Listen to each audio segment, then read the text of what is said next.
Canada is an emerging energy superpower.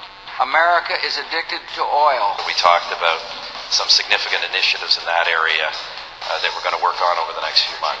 Hey, how are you doing? Keeping America competitive requires affordable energy. We certainly are very anxious that the oil sands development be as swift as possible. The tremendous growth of our energy sector. What a blessing to find all those resources underneath Canada that we can share. If Americans are looking for security of supply, they need to look no further than to north of the 49th parallel. Canada intends to be a player. We've never met a pipeline we didn't like.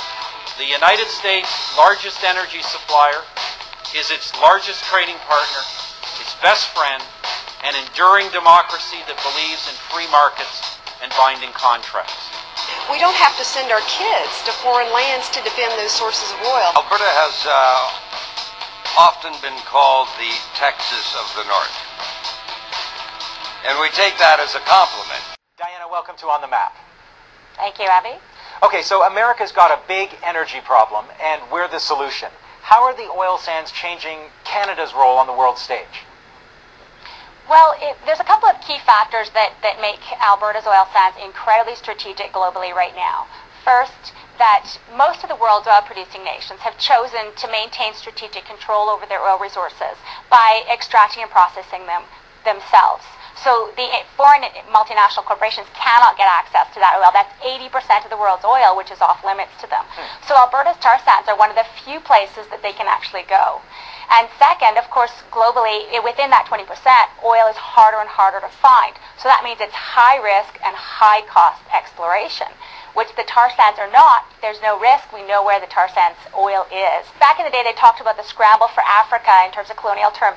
And I think that right now we're seeing the scramble for the tar sands. Nations around the world are vying for strategic positions within Alberta's tar sands. And companies like Statoil from Norway have just bought in, and Japan and Korea are trying to. So it does make Canada's position globally quite different than it was prior to the tar sands becoming so prominent. Give me a snapshot of how Canada is acting differently globally because of the oil sands. Well, for example, the softening of our position on Kyoto, I think, is very linked to the interests of the extraction sector, and the fact that the tar sands have been exempt from even intensity-based targets for climate change emissions.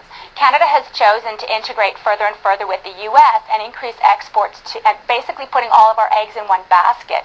A strategic foreign policy or a strategic energy policy would include diversifying our buyers, and Canada isn't doing that.